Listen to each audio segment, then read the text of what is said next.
We're gonna start recording and you can call the meeting to order anytime you want. Okay, call the meeting at 6:02. We have Kevin, Emily Hazard, Kevin, Helen, Anita, Ted, and Julie. And Brianna was excused. And our liaison is not here. Okay, so we want to welcome our guests from Pace University. Are we gonna? I have us Do that doing in the order? yeah, wouldn't Okay. follow the agenda. All right, so are there any modifications to the agenda? All right. And review and approval of the July 2023 meeting minutes. I sent some changes to Kevin, and apparently Julie did too. Yeah. Yours I already did, and Julie's, she just gave it to me, so I'll just incorporate that. And mine were not, Grammatical. mine were all grammatical. Okay. And I think you picked up a few of the ones, yeah, so I'll just coordinate all that. And these are some of the agenda. That's the minutes.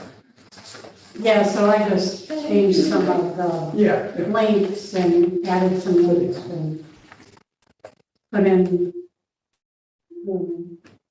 some bullets. yeah, that's all. That. Okay. So are we okay with approving these? Or do you want to read them? Take a minute to read them. Here's some minutes.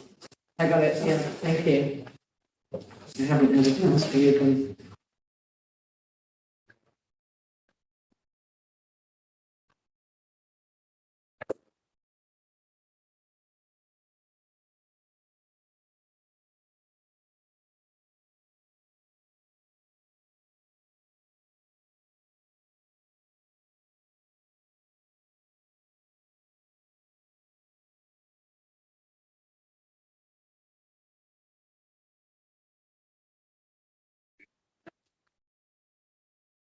Move to approve the minutes.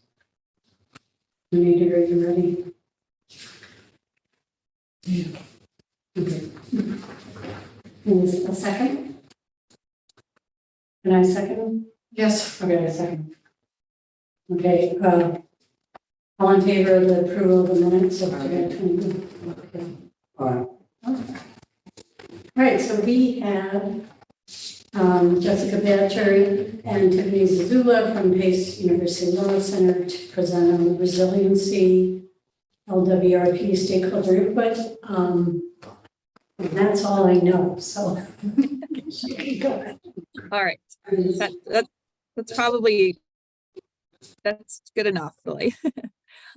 So I always like to preface this by saying, it's very exciting being on Zoom when all of you are there, because I always am curious how big our heads are while you're having to look at us. So yeah, I've realized that now at all of the meetings that I've done by Zoom, when they're zooming people in. So thanks for having our big heads in your meeting. Appreciate this so much. And I am going to share my screen for just a minute. And I wanted to, hopefully everyone can hear me pretty clearly. Assuming people. Hold on, stand by. Thanks for having our big heads in your meeting. All right. Appreciate this so much. There you and go. I am going to share my screen Hold for on. just a minute. And Okay, go. it's Sorry. getting worse. Now I have to hear myself. Okay. All right. So thanks for having us. And we are sort of doing a little a tour through some of your committees and commissions to talk a little bit about the project. And I know that some of you are well aware of what this project is, but I wanted to loop the rest of the CAC in and talk more about it. Okay. If you're interrupted, if you have a question to me, I'm so sorry if I sort of can't hear everybody. So I'm going to keep going, but For those that are new to us, Jessica, who's on, and myself, we are the Deputy Director and Executive Director of the Land Use Law Center at Pace Law School. We're located in White Plains, and we provide technical assistance to municipalities and consultation on all things that are related to land use. And in 2021, we were awarded a grant from New York Department of State to do resiliency assessments and sort of planning work with various municipalities in the Hudson Valley. You are among 4 other municipalities who we are working with for the past few years. I'll talk a little bit about what some communities, how they've been using this effort, because it is different with every municipality, but you are joining essentially 4 others in this effort. And before I jump into of what we've been doing, I just want to share with you this essentially these 6 project steps, and they are what we've been doing and accomplishing with every municipality. We haven't really skipped any steps. And we established an advisory committee, which has happened for Kingston. And we've been calling it the Kingston Resiliency LWRP Advisory Committee Group that has been working on this. I'll share who they are in a minute. Part of this effort is actually doing an audit, an assessment of your codes, your policies, some of your plans. And I'll share that with you in a few seconds. And then from that, what we're trying to do is begin to develop opportunities, develop strategies, identify those strategies, and start to create some goals. And in a way, it sort of formulates itself to look like a comprehensive plan. But for each of the municipalities, some are taking it as possibly a standalone component, some are integrating it within their comprehensive plans, and then some are obviously integrating it into their LWRPs or using it as a catalyst to possibly update some of these important documents. And so I wanted to, we'll talk a little bit more about that. This is your resiliency advisory group, or, again, some have participated in all of our meetings, others have had to come in and out, but what you'll notice, I think, is that it's really a wealth of knowledge of participants coming from different backgrounds. And that's part of what this program is to have various sort of technical advisors to assist us through it. And you'll see that the CAC is represented here. So, thank you all for your continued work in this. And this is what the tool is. I'm not going to go through it in massive detail, but it does, as I said, go through and makes us sort of pull out sort of your planning documents, some of the policies you've followed, your current comprehensive plan, and then even beginning to look at the zoning to improve, of course, resilience, and hopefully help you achieve your next, outcomes towards this. These are sort of the focus areas that we have been working on. Hopefully, you can read these, and I will share this PowerPoint afterwards. But what Jessica is just going to go through with all of you for a few minutes is, working with our committee members.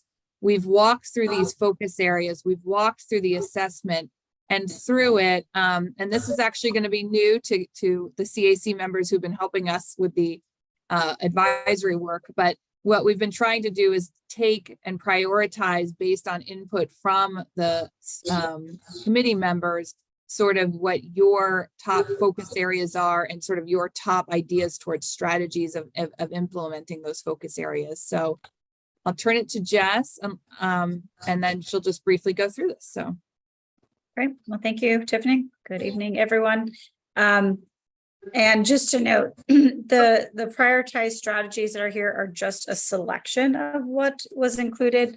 At the end, as noted, there'll be a link to the full kind of summarized version where we've started this process of converting everything to goal language, as well as the strategies that were prioritized through that larger RISE resiliency tool, narrowed down based on that feedback. So the 2 or 3 that I'm going to highlight are not the only ones. There's many more that were selected But I'm just picking a few to give you a sense of what you'll see in the document and give you a roadmap for how to look and view that document when you have a chance later to take a look.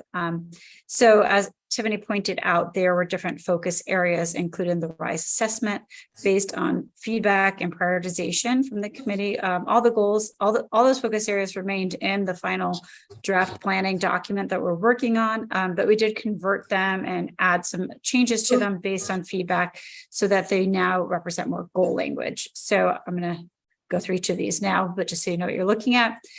So the first goal is to ensure comprehensive understanding of known hazards, risks, and vulnerabilities and their potential effects on physical, environmental, economic, and social impacts. And the thing to note here, it's really about that understanding, right? So what data and information do we have, does the city have, and how are you using that to inform your planning, your decision-making? So a few of those example things that chosen to focus on include where locations of socially vulnerable populations, identifying those and making sure that they're incorporated into specifically comprehensive plan, but, planning decisions. Where's the current inventory, keeping current inventory. So identifying and knowing where structures are that are located in floodplains and their elevation status, and also inventory of critical community facilities that are located within special flood hazard areas. So it's really about creating and maintaining different sets of inventories as well as kind of using that in your planning documents. So goal tool is an area that you guys are very focused on. It's conserve land in critical coastal areas, river corridors, and other flood-prone environments. So this is looking at strategies that are focused on the conservation of land, not building in critical areas that need to be protected. So some of the tools identified for doing that going forward is land conservation is considered when planning and designing capital improvements. A plan or program is created to acquire through purchase or donation conservation easements on property with sensitive natural features to ensure long-term protection is in place. Open space and natural features are conserved using overlay zoning districts or relevant appropriate zoning tools or other tools. Future projections are considered when determining regulatory setbacks for land adjacent to tidal waters. So essentially, we're just kind of looking at, the broad goal of, where not to build, where to protect, and then tools for ensuring that protection takes place. Goal 3 is really about reducing risk to people, buildings, and facilities located in vulnerable areas. So sort of building on that data collection and the first goal and adding to that. So these vulnerable assessment results are incorporated into relevant plans. Incentives are provided for first floor elevations, and policies are in place to address non-conforming uses, structures, and or lots. So, just really looking at, the built environment, people, facilities, and starting to kind of figure out how to deal with those issues as well through these strategies. The next goal is to plan for and actively encourage development in areas that are not vulnerable. So we talked about protecting areas, but also then where do we put development and how do we direct development into those areas that are not vulnerable. So some of that has to do with, data is used to identify safe growth areas, inform hazard analysis, and develop future projections. Incentives are provided for directing development into safer growth areas. And that the community can be thinking about where appropriate managed retreat, so if there is development in areas that's not appropriate, long-term looking at how development occurs and whether managed retreat would be appropriate. Next, we start to build and look specifically at stormwater management techniques. So, implementing comprehensive stormwater management techniques, the city already has, regulations regarding stormwater management. So you can see that these strategies start to really just build on that, thinking about within the comprehensive plan, encouraging green infrastructure. Green infrastructure is featured in streetscape programs. Incentives are provided for on-site stormwater retention, and site plan requirements require development to retain stormwater on-site when adopted. And then the goals also start to look at not just kind of data planning, regulation, incentives, and tools to achieve where not to build and where to build, but also thinking about the city's capacity. How are kind of resilience issues going to be addressed? Is staff and boards and personnel trained and equipped to deal with new and changing circumstances? And so some of the goals related to expanding capacity really focus on kind of, is the staff trained in long-term flood resilience planning implementation? Partnerships are developed to help local businesses evaluate their exposure to natural events and take steps to reduce exposure. And local government emergency response personnel, floodplain manager, Department of Public Works personnel, hazard mitigation planners, and the like are involved in developing, updating the community's comprehensive plan. So, you know, when planning is done, the more kind of breaking down those silos and ensuring that, you know, people within the city that have the expertise are also kind of more directly brought into that process going forward. And then build support for improving community resiliency and remove barriers to implementation. So this starts to look at how the city is interacting with the public. So a website or regularly mailed bulletin informs the public about upcoming, ongoing, and completed community resilience efforts. Multilingual outreach is conducted as well, so that to ensure that it's reaching all of the people in your community. An annual plan of action is produced and prioritized. So we're going through just a few here, and you can probably start to feel, wow, this is a lot. And again, this is just a few. So really, just like any planning document, it's really great as a best practice to sort of, you know, take that plan, have an implementation plan, and then think about on an annual basis, especially when doing kind of the capital budget. Like, here's the things we're going to work on this year. These are our priorities, and kind of tracking that. So it's a really great opportunity to kind of build that kind of process into this resiliency effort and make sure that action is taken. So by doing that kind of on an annual basis, you know, making that available in those kind of outreach opportunities with the public as well. And then as part of this is just looking at kind of how microgrids and resiliency related to energy. So on that note, that was a lot. So we'll pause there. You will get to see the document, but that hopefully gives you a sense of the work that this group has been doing and some of the outcomes. So we realize that that's a lot. So what we are doing, I'll come back to this, but what we're hoping to accomplish right now is actually get some of the CAC's input and review of the document as well in its newest version. And so Emily and Kevin, who I know you've seen what it has looked like before. I think it's now a little bit more manageable. And again, it goes through some of the strategies that were sort of brought to the top by the group. So it's easier to digest. And so I'm going to send these slides and this link to everybody. And then if, you know, in time, if you could just review it, you know, slightly, you don't have to go word for word. But then any feedback you have to email Jessica directly about that. It could be, again, thinking about this, it's like you could look at it and say, like what we're posing here, what do you like about the goals? What do you like about some of the strategies? Or what might still be missing? And the real important piece when we look at the missing piece are what are some goals that we might be missing? Or if you're thinking of subject matter and can't fit it within one of these goals, then obviously we're missing something. So sort of looking at it with that lens would be very helpful.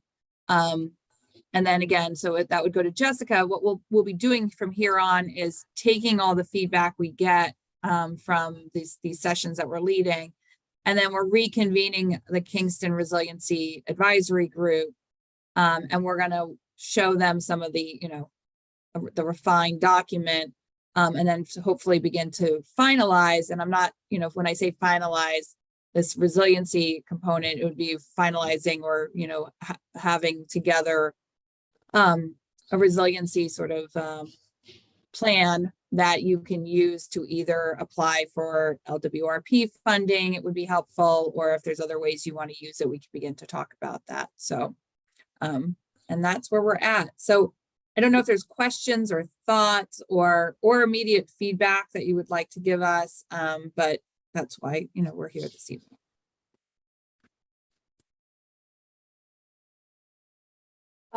Do you assign specific departments or committees or anything to any of this, or is that something we would be doing in achieving the goals?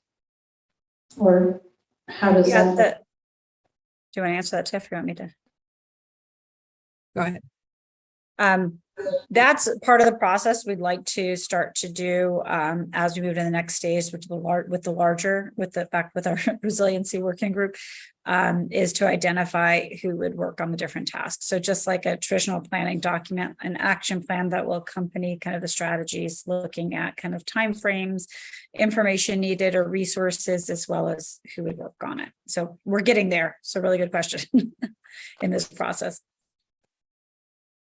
And so what, have timeframes been identified, like by 2025 or in the next 5 years kind of things? Not yet. No, I So think- where we are was the kind of the narrowing and prioritization that came out of that review with the committee. So, we walked through all that process, as you know, Emily, where we kind of looked at the larger list, really tried to assess what the city had in place, and then did the voting to see what the priorities were, narrowed that down. We've now converted it to goal language, and then part of the final steps as we reconvene with the resiliency working group is to start to think about that implementation layer that we'll need to add, which is time frame as well. And is that group meeting next week? Yes. Okay. Yeah. So when you mentioned, say, the comprehensive plan, the comprehensive plan is called Plan 2025 because it's supposed to be updated around 2025. So is that the kind of thing, like if it says put something in the comprehensive plan, that would be something for the update? We will, like, essentially, what we're going to develop is all of those, like, everything will be flagged similarly to what you're saying, where we'll know if it's something that we need to look at in the time frame of the next comp plan update, if it's in a time frame of the next few months. And then we will be designating some of these strategies. Are they planning strategies versus regulatory strategies, so that it's almost a code to read it once we get to that next stage, I guess is. So I have a question. How does what you're doing dovetail with the other bodies and regulatory bodies and, interested parties that are looking at these issues in the Hudson Valley? do you mean outside organizations? I'm sorry. I mean, are you purely an advisory body? Are you, do you have any teeth? How do you work with local governments? Are you in liaison with river keepers or, other organizations that are concerned about these issues? So go ahead, Joe. So this particular grant is actually through, as Tiffany mentioned earlier, the Department of State Local Waterfront Revitalization Program. So the idea as far as kind of teeth or where this fits into kind of the regulatory framework is kind of part of the DOS program for LWRPs, and the idea that at some point, it's been kind of delayed a year, the city could also use this as an opportunity to update the LWRP, which then it would be part of that review process as well in that document. And I would defer to Julie on any of the specifics for the timeline and plan for future planning efforts with regard to that. But so it is kind of integrated into that program in New York State. And I don't know, Tiffany, you're going to add something else or not? No, that's fine. That doesn't make any sense to me at all. Sorry, can you So help me understand? Yeah, so they aren't working, this isn't like a regional effort. This is the state In New York State. Right? working with certain communities to basically update, plans and be ready for updating them. Okay, all right, great, thank you. But when they ask specific questions, there were very specific questions like, do you know what's going to flood? Well, Right, that data is not something the city of Kingston necessarily has put together, although we have some of it, but like Scenic Hudson has done that and Columbia University has done that. Right, And so that kind of data is stuff that we could say, yes, that data exists, but this is kind of not to that exact. I think what you're thinking is not exactly what this is doing. But I also want to say that we also go to a meeting called the Waterfront Resilient Network, Flood Resilience Network. Flood Resilience Network, which is a lot of municipalities and agencies that are working on issues together. Right, okay, I'm always concerned about duplication Yeah, effort, because there's only so much goodwill and money going on. yeah. And also just to say that there are reasons to have a local waterfront revitalization plan, and ours is from the 90s. Yep. Yeah.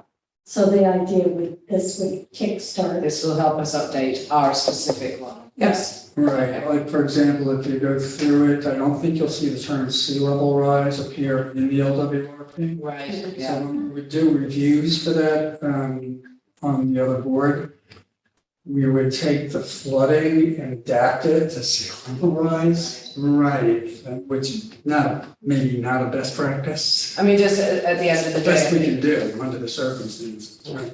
thank you, just to bring it down to a stupidly practical level, we have a major sewage processing plant in a zone that is going to flood Mhm. extremely soon. Does And flood, it already does flood. It already does. Okay, so like that feels like, I would love it if there was a mechanism in place where it was like, oh man, we have to fix that first before, but it doesn't sound like this is the place. Okay, thank you.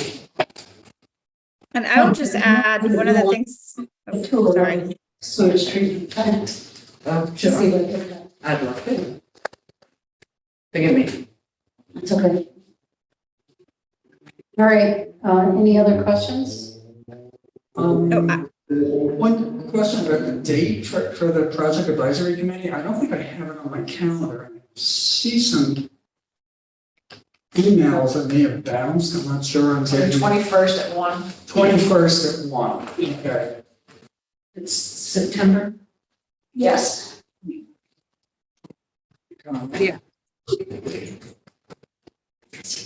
And not to give the CAC a 1 week timeframe by any means. So like, go take your time. It's fine. For those of you that are not on the advisory committee, we'll be scheduling other meetings. So we'll continue to revise what we've been working on. Yeah, so there is no deadline for this? Oh, I will put a deadline in my email that has the PowerPoint. Sure. So are we still using the EPA sea rise tool, or is it a different document? So it's going to look like a different document now, Kevin, what you're going to see in the newest, in the Dropbox that I'm sending, or the link, excuse me, not the Dropbox, but the link that I'll send.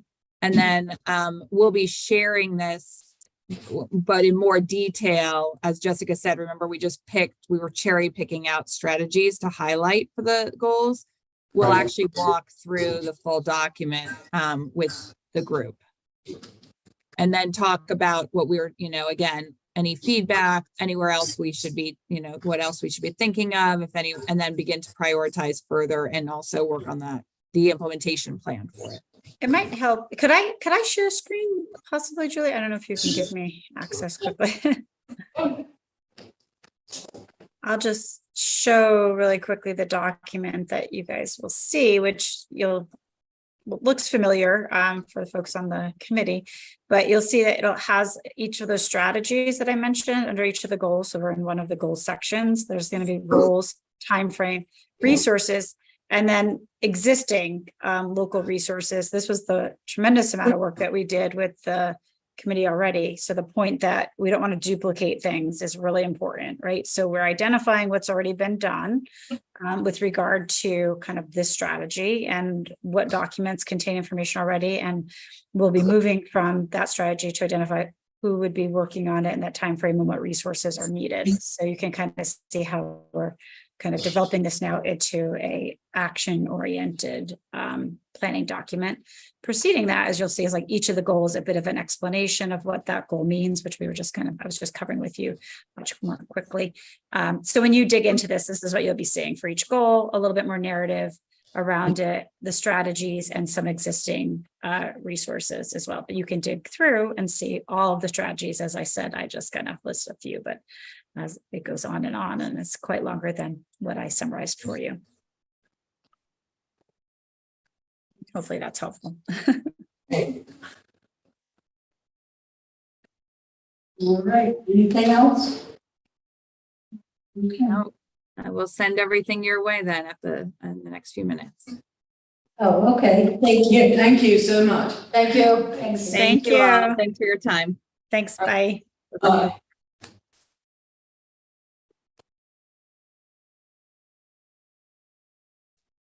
And just to explain, Kevin is on the committee. I saw that, so are you. Yes. Oh, I'm Yes, sorry. we are on the committee, but Kevin is on the Heritage Committee that is assigned. If you have to look at the local revitalization plan, that committee is the one that looks at it. You can explain. Yeah, we're also in the process of disappearing because of the form-based code. Yeah. So I believe it's going to go to planning. Right, yeah, That's what Okay. Suzanne has told me. right. Yeah. Will you continue to be involved? No, No, I'm not in the planning board. you're not. So the planning department, will probably, they have a method for doing it at staff level, and then they bring it to the committee to review. Right, It used to be like me reviewing it, and, right. yeah. Are you confident that they'll be good, they'll take over the process well? Under the present LWRP, yes, Suzanne and Kyla had it down, sure. Oh, great. Okay. But going forward, if we're making changes, it's a whole different thing, so, Yeah, sure. yeah, It's always a learning situation. sure. That is, I guess, one of the things would be to figure out if it's worth doing the LWRP before the comp plan, review in 2025, which should start in 2024, which is only 6 months away, less than 6 months away. So. Okay. Okay, thank you. Okay. Let me see. Old business, wood smoke air quality subcommittee. Which I guess is me. We had some outside interest from a lady called Lindsay who wanted to ask some questions about gas leak blowers, and she was annoyed at how noisy they were. Julie had forwarded me a complaint that she made, and I am hoping to perhaps persuade her to help me get my arms around this issue with the sort of generally with the carrot rather than the stick. And again, I apologise, I have not had time to focus on it. I could really use some help. Okay. Yeah, I can try to help you too. Thank you. I mean, I think we've got this whole thing with the large DIY companies phasing out gas cloud blowers. But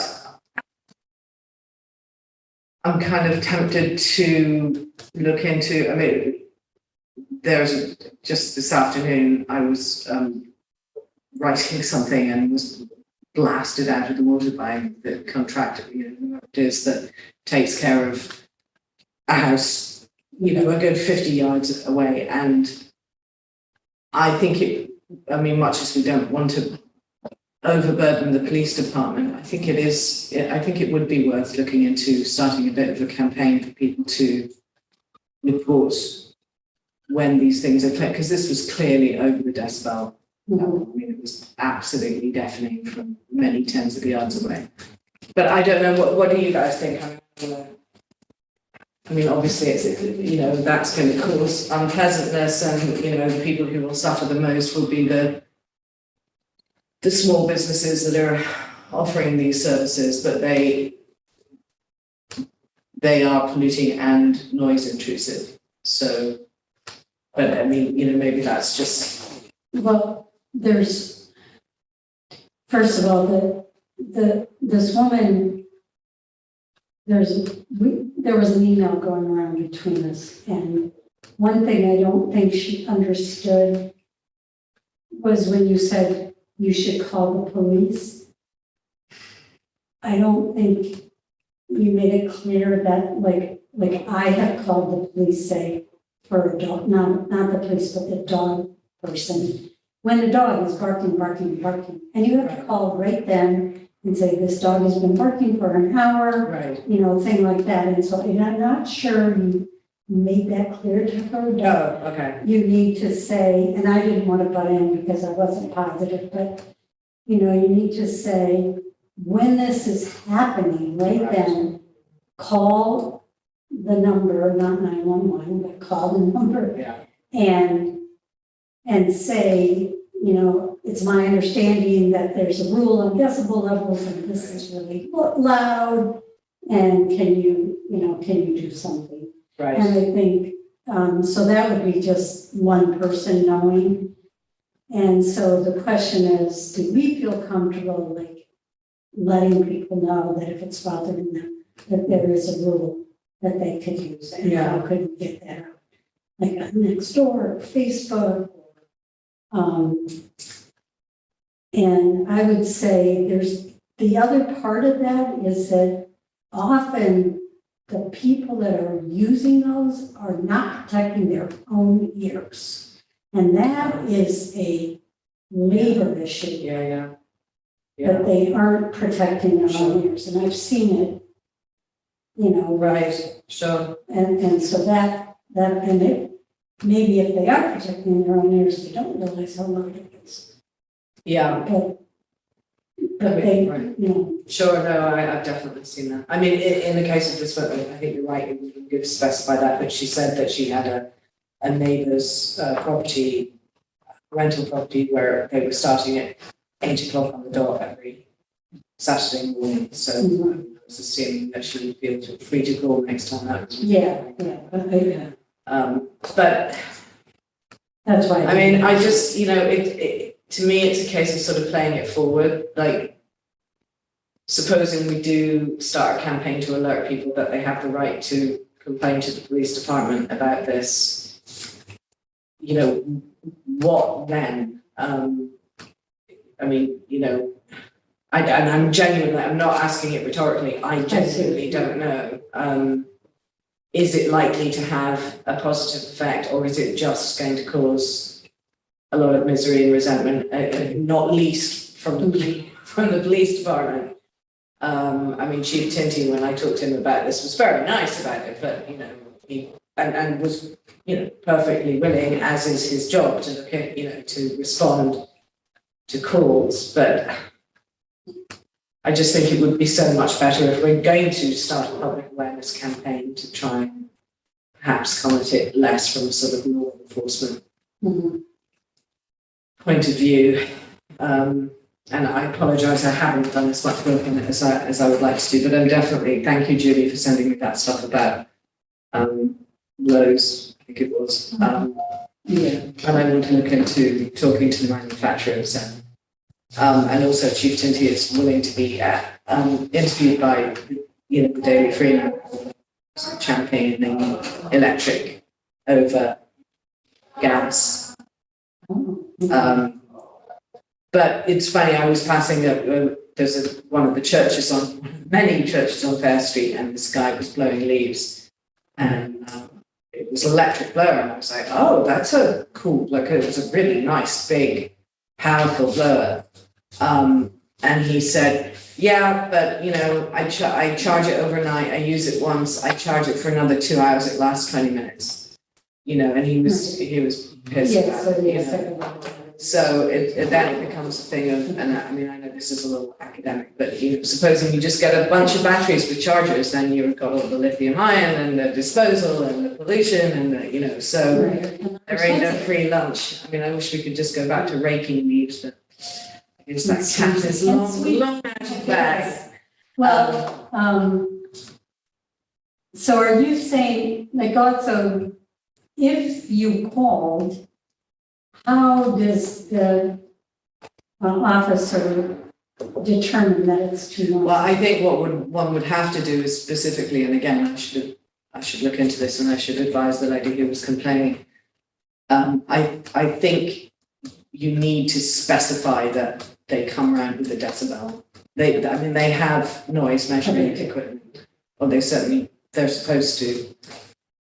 And indeed, if you are complained about several times and they come in with the decibel meter, they can charge you for the use of it. I don't know what. A person who's offending. Who's offending. Yeah. And okay. so I don't know if the situation is if the first time you complain, they just come around and take a look, and then it has to be a persistent complaint before they actually get. I can't imagine the decibel meter can be that hard to use or expensive, or I think you just point it. So I'm going to bring up a third issue because of, like, it's one thing if you're blowing a sidewalk, a hard surface, but if people are blowing their lawn, they're actually blowing the soil away, and they're creating a very hard ground surface. And so that's also a problem, and you may not. Sure, the dust. Yeah, you're right. Yeah, pretty soon, the topsoil has also been blown away. And I can see it in my neighbor where there used to be soil around the roots of the trees, and now the trees are all bare. Oh, wow. And because they've been blowing for 10 or 15 years. And, that's not good either. So it's the noise, just the obnoxious noise. It's the person who's using it, whose ears are being affected, and the soil. And the air pollution as well, which is where we started. Yeah. So. Yeah, I think, yes, I wish there was some sort of better solution in general. Anyway, a continued discussion is definitely a good idea. Thank you. Okay. But I'm sorry, I feel like there's actually probably a lot of disquietude about this that could be tapped into.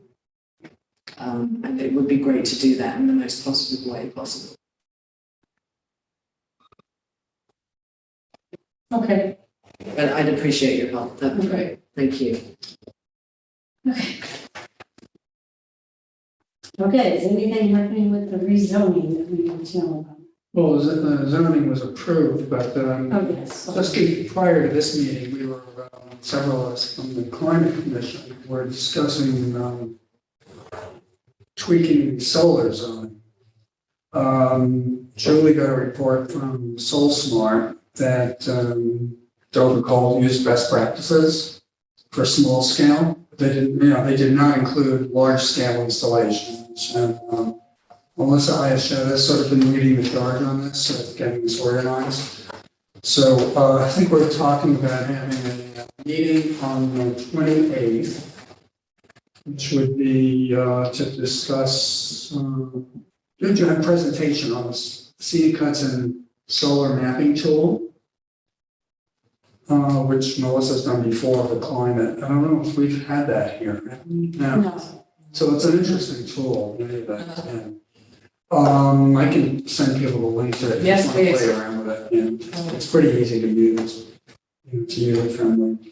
It has various layers, and the goal of it is to help you site solar. So for Kingston, for example, what we have on the solar mapping tool is sites that could be adaptively reused. Might be a building with a large footprint, with a roof that you put solar on.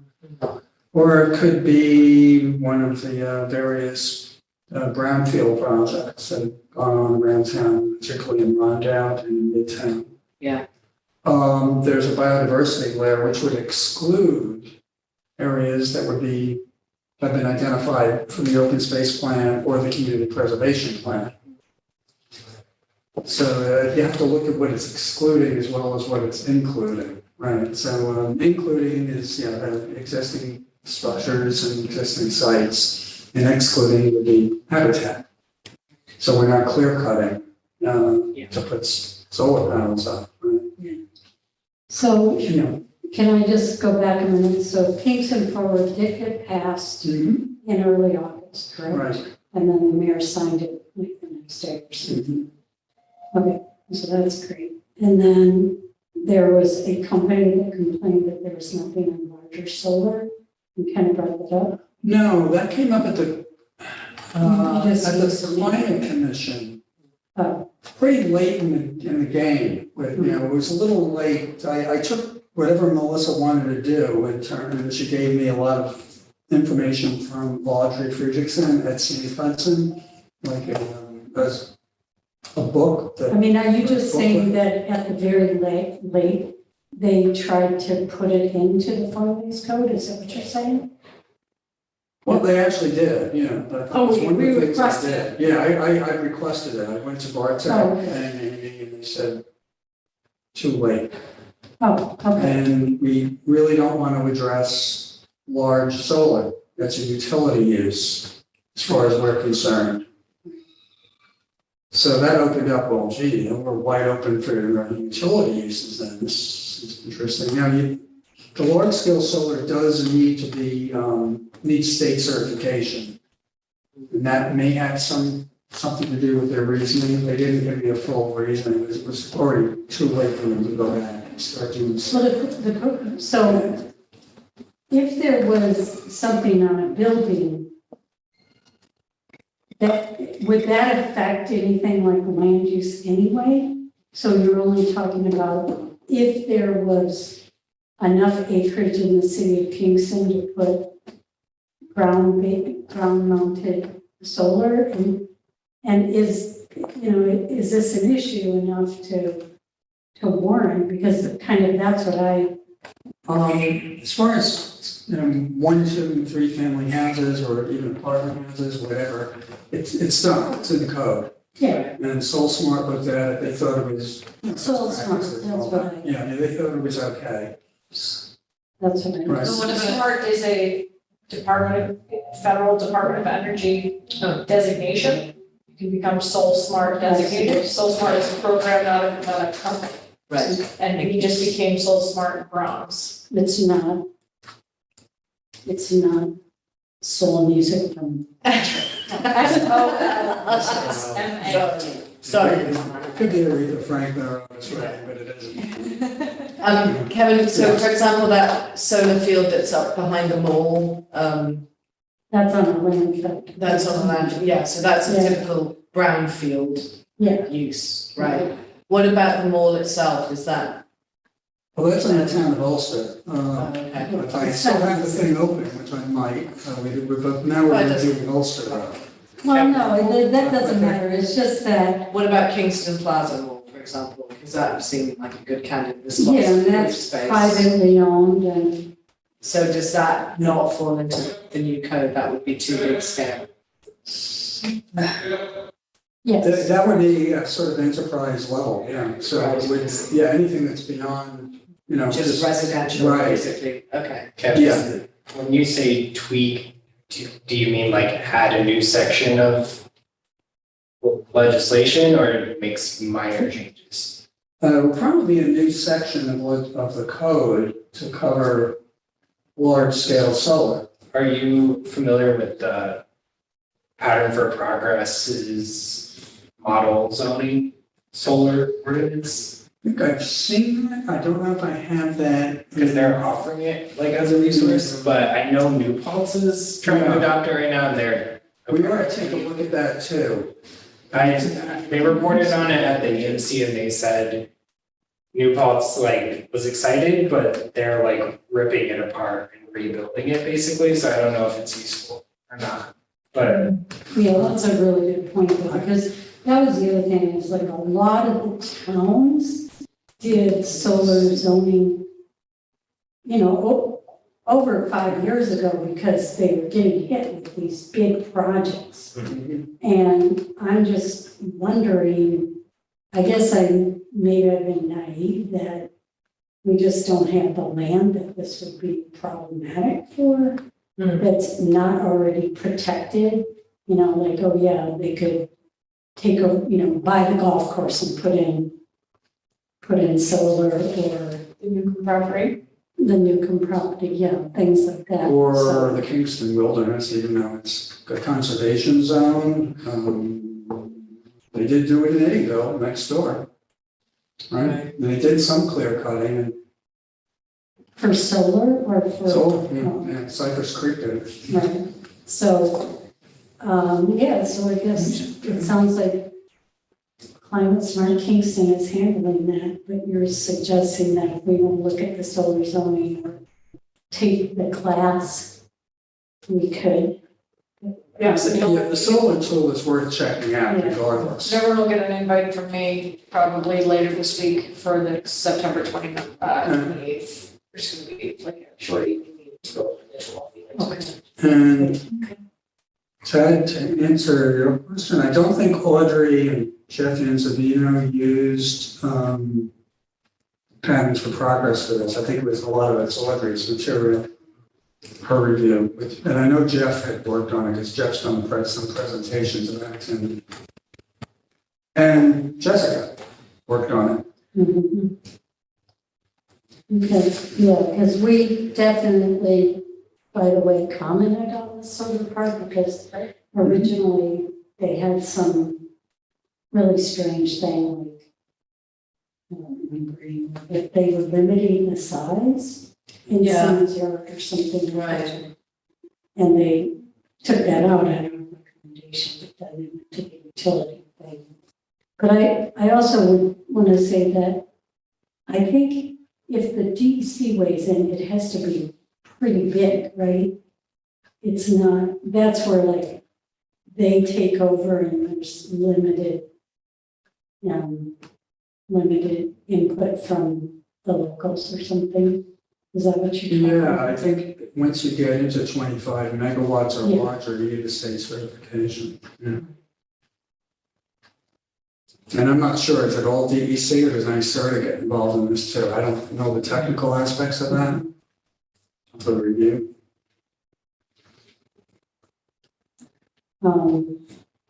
So should I continue to keep this Kingston forward on the agenda, or, Sounds good to you too. I mean, the actual Kingston Forward City Road rezoning is That's adopted? done. This is more of a solar zoning. Yeah, is anything going on with the parking situation or anything that was also in Kingston Forward? I think I'm moving forward with parking management committee. And I don't know who's on that. Tanya would be the best person to speak to. Or Oh, we Anthony. don't have anything. Yeah, we did a session with Strong Towns recently. That, You mean the land trust did? no, I think Tanya organized this and, But not the CAC. I'm no, just saying, just has me and Kevin happened to be the there. CAC had anything to do with the parking? no, not that I know Officially. of. No. Is there any reason for us to be in? Or to be asked to be on the advisory or whatever they're doing? Don't know, I haven't been really tracking on the parking at this point. Okay. I would think Tanya would be the person that's most knowledgeable, unless we don't have any. I don't. I think it may have just closed, but they had extended the applications for it, so it's no real date yet for the committee. So do you apply to the mayor? Yeah, there's like a Google form online. It's on the city website Page. and in his newsletter. Oh, okay. Right. And my understanding is that I think one of the first tasks might be like developing an RFP or something for parking study, but I'm not really sure. Okay. Great. Okay, So, to answer your question, Tended the thing where me and Ted, Tanya, the strong parents person, and Anthony Tampone Jr., sort of a debrief of how the whole Dover Coal thing went. Anthony Jr. and I were both on the task force initially.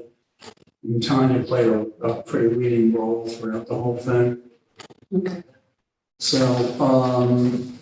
yeah, so we just provided some feedback to them. I think they're going to do a newsletters on that. I think they're going to be in the results. That would be strong. Okay. So maybe keep it on one more column and then take it off. Okay. City plan review, anything with Kingston Point Park improvements? Not currently. There's, I'm still in contract negotiation with Bernier and Larios, so design will happen later this fall. And Kingston Organics is continuing to grow. Slower now, but still continuing. We're up to 330 families, which represents 738 people. And so far we have collected 9,200 pounds, which is 4.6 tons of food in 9 weeks. That's fantastic. So 1,000 pounds, a half a ton a week. Half a ton a week. That's great. Yeah. And we've had 0 contamination and 0 rejection of our loads. Oh my God. And so we had zero nuisance animals and 0 complaints from neighbors. Great. And you had some deliberate sabotage the first week or so. That was our own internal department, yes. Okay, and I'm gonna bring up a store subject, but that's stopped now. That's done. Oh, Although I great. did notice the other day, somebody did some graffiti on one of my sheds, but that's all right. That's what graffiti wipes are fun. Do you measure, when you measure, do you measure by each place? Like, do you calculate how much the city is saved? So with the way that I have it set up, the short answer is no. So I can't tell you, I can tell you how many people are registered at each site, but the reality is that you can go to each individual site. I can tell you anecdotally, so I have personally drive along a third of the time. So 3 out of 9 times I've gone along every time, I've looked in every tote, and I've followed the process the entire time. So I can tell you anecdotally how much is in the totes at each site, but I am not, our packers don't have any scales on them. So I don't know individually per site.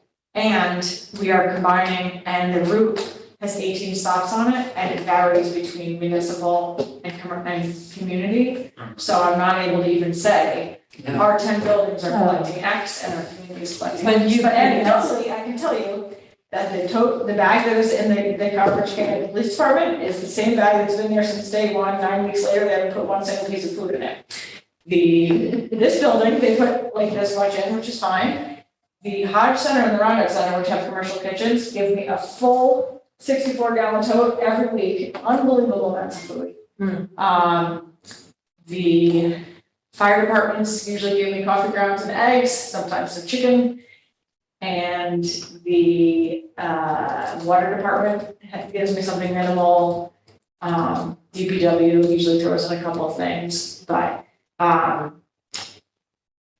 it's still a third of the registrants are still going to Forsyth, which is great. And we're actually having I'll tell you later in the event section, but yeah, it's been great. And so the registration was averaging 20 a week. It's now down to like 4 or 5 a week, so I gotta do another push. And I still have more than 60 people who haven't picked up their packets. Oh my gosh. So more than 60 people, more than 60 people out of 330 signed up just for the sake of signing up. And they may just not be able to get there during the weekday or something. But I have reached out to people and I've done deliveries to people's homes. So, So, but can you could say, do a volume to weight calculation, like if it's a half a tote, yes, you can do that to figure out how much. How's the one on Broadway filling up? The one at which one, Barbara, there's multiple ones. sorry, the one at the Murray Centre, or whatever it's called, the one that opposite the Anchor. Really, The restorative justice. Oh, I have one else with the at anchor. the community centre. I have the other one, she's got one, I have one at the Andy Murphy Center. Yes, And then I have that's one on the Roundabout Center. no, so it has the Oh, Andy Andy Murphy Centre. Great, they've got, there's probably 16 to 20% of folks that are going there. It's going great. Does the Andy Murphy Center have commercial kitchen do? Yes, but it hasn't been in use No. yet. It just was recently completed. And also these last couple of weeks, I'm not even working out of my office. We do, it's a commercial, it's a community gym also, so we have to resurface the floors. No, And it often gets- no. Yeah. So I'm not even in the building. So I have a friend opening a restaurant on Broadway, so I'll make sure that he signs up. Yeah, and that's the thing. So we're in this weird, like, I don't want to use the word purgatory, but it's a weird purgatory where I know there are businesses that want to participate. I know that there are. I know that Lucky Joe's would put their coffee grounds in our container. Oh, but they're not I know matching that, yet. and we already pick up their coffee grounds and we throw them in the garbage. But the reality is, for me to shift from what I have now to picking up commercial is a huge Yeah. jump. And I can't just say, okay, Lucky Joe's, I'll do you, but I'm not going to Yeah. do Village Coffee, who also wants me to pick them up, right? Right. So like, it's lovely, I'm it's sorry, I fantastic, but forgot it's a that it's different not face. commercial. Yeah. Right, yeah. But, I mean, technically, and I can say this to any commercial business, if they are a resident and they want to take their food scrap from their business home and sign up as a resident and put it in my tote, I mean, I guess in theory they can do that, but it's not going to be, I'm also doing this intentionally because we don't currently pick up from all commercial businesses for free. Right. Right. And so, like, for instance, we don't pick up from the big restaurants, like Simona's, Old Savannah, Mariners, Little Italy. We don't pick up from them because they have too much and they use a private hauler. If we start, and this will have to happen once we start instituting phase 2, which is gonna be all commercial and all residential. They're limited to 9 totes per week for municipal pickup for free. So they could put out 9 totes for us, of regular MSW, municipal solid waste, and then use a separate hauler, private hauler for the rest. Most of them don't, they get a dumpster, they use a private hauler. But once we start food scraps collection, if I say all commercial businesses can provide food scraps, they could divert all their food scraps to us, which would then leave less than 9 totes for trash, which means we'd be collecting all of their stuff in 2 different waste streams, which is now an absolute different source of solid waste that we don't currently have in our numbers, which means we're actually increasing our tipping versus what we're doing. So there's a lot of nuances to this. I understand that there's a lot of commercial businesses that want to participate. We're just not there yet. Yeah, sure. Yeah. Okay, thank you. Yes. It's still great. I Yeah. mean, it's great. I live closest to 4 sites, so last time I dumped compost, I was like, let me spread somewhere else. And I was having a lot of trouble finding like the list of locations. Where is the It's at Kingston Organics, or it's at Engaged Kingston. on Engage Kingston? Yeah, we Okay. have our own page and it's got all the sites on there. They're all the parks, so it's fun to go check out. There's basically one house. Okay. Thanks. Mostly. And then the last one on here is Green Preservation Plan, and guess what? You all get your own personal printed version of it. Ah! And this is back on the agenda because it's gone before the council. And so I got to go ahead to put this before the council for adoption. Just the plan, not anything else yet. So in order to move forward with the community preservation fund, there needs to be 3 local laws that are adopted. One is adopting the plan, one is establishing the real estate transfer tax, and one is establishing the an advisory group and establishing the fund itself. And those things need to happen after we do more research, which is the process that we're working with the land trust on. But before I do any of those things,